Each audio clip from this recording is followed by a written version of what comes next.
সুবর্ণচরে ৬১৫ পরিবারের মাঝে family card বিতরণ। নোয়াখালী থেকে আবুল বাশারের তথ্য ভিডিও চিত্রে ডেস্ক রিপোর্ট।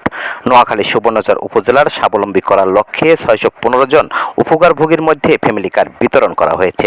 এই কর্মসূচির মাধ্যমে দরিদ্র ও নিম্ন আয়ের পরিবারের সামাজিক অর্থনৈতিক উন্নয়ন নিশ্চিত করার প্রত্যয় ব্যক্ত করা হয়। মঙ্গলবার ১৭ জুন উপজেলা পরিষদ কার্যালয়ে সম্মেলন কক্ষে আয়োজিত এক অনুষ্ঠানে আনুষ্ঠানিকভাবে এই ফ্যামিলি কার্ড বিতরণ কার্যক্রমের উদ্বোধন করা হয়।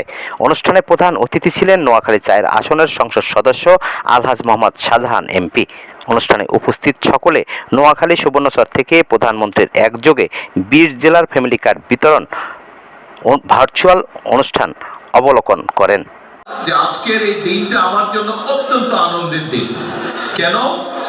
এই জন্য বলেছিলাম যে আজকে থেকে কয়েক মাস আগে যখন নির্বাচনী প্রচারণা শুরু হলো, এই যে ১২ তারিখে নির্বাচন হলো, ফেব্রুয়ারি ১২ থেকে নির্বাচনী প্রচারণা যখন শুরু হলো, খুব সময় ১১ জানুয়ারি থেকে শুরু হয়েছিল না? ১১ জানুয়ারি থেকে প্রচারণা শুরু হয়েছিল, ১১ জানুয়ারি না কবে থেকে?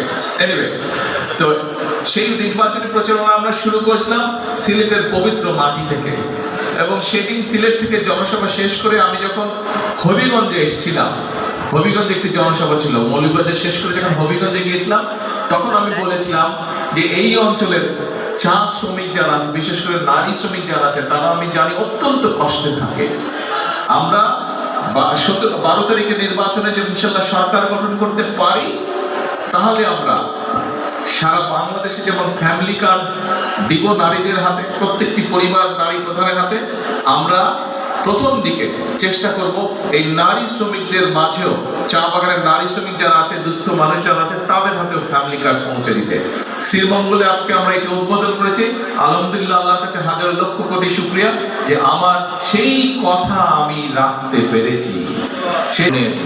সুবর্ণচর উপজেলার বিএনপির চেয়ারম্যান ও প্রধানমন্ত্রী তারেক রহমানের নির্বাচনী ইস্তেহারের আলোকে এই কার্যক্রম বাস্তবায়ন করা হয়। উপজেলার চর আমানুল্লাহ ইউনিয়নের ৪ নম্বর ওয়ার্ডের ৬১৫ জন উপকারভোগীর মধ্যে এই ফ্যামিলি কার্ড বিতরণ করা হয়েছে। স্থানীয় প্রশাসন ও সংশ্লিষ্ট কর্তৃপক্ষের তত্ত্বাবধানে এই কার্যক্রম বাস্তবায়িত হয়। অনুষ্ঠানে সভাপতিত্ব করেন নোয়াখালী জেলা প্রশাসক মোহাম্মদ শফিউল ইসলাম। বিশেষ অতিথি ছিলেন নোয়াখালী জেলা police super M Nasir Uddin, জেলা সমাজ সেবা কার্যালয়ের উপপরিচালক ZM মিজানুর রহমান খান, জেলা বিএনপির আহ্বায়ক মাহবুব আলমগীর আলো, জেলা পরিষদের প্রশাসক হারুনা রশিদ আজাদ, জেলা বিএনপির যুগ্ম আহ্বায়ক অ্যাডভোকেট BM জাকারিয়া সহ অন্যান্য নেতৃবৃন্দ। বক্তারা বলেন, সমাজে পিছিয়ে পড়া জনগোষ্ঠীকে মূলধারায় অন্তর্ভুক্ত করতে এবং পারিবারিক ভিত্তিক কল্যাণ কার্যক্রমকে শক্তিশালী করতে ফ্যামিলি কার্ড গুরুত্বপূর্ণ ভূমিকা পালন করবে। এর মাধ্যমে উপকারভোগীরা বিভিন্ন সামাজিক নিরাপত্তা কর্মসূচি, সহায়তা এবং উন্নয়নমূলক সুবিধা গ্রহণের সুযোগ পাবেন। একটি পারিবারিক স্বাবলম্বী হিসেবে গড়ে তুলতে শুধু আর্থিক সহায়তা নয়, বরং পরিকল্পিত সামাজিক সুরক্ষা, শিক্ষা, স্বাস্থ্যসেবা এবং কর্মসংস্থানের সুযোগ নিশ্চিত করার প্রয়োজন। ফ্যামিলি কার্ড কর্মসূচি সেই লক্ষ্যে বাস্তবায়নের একটি কার্যকর পদক্ষেপ।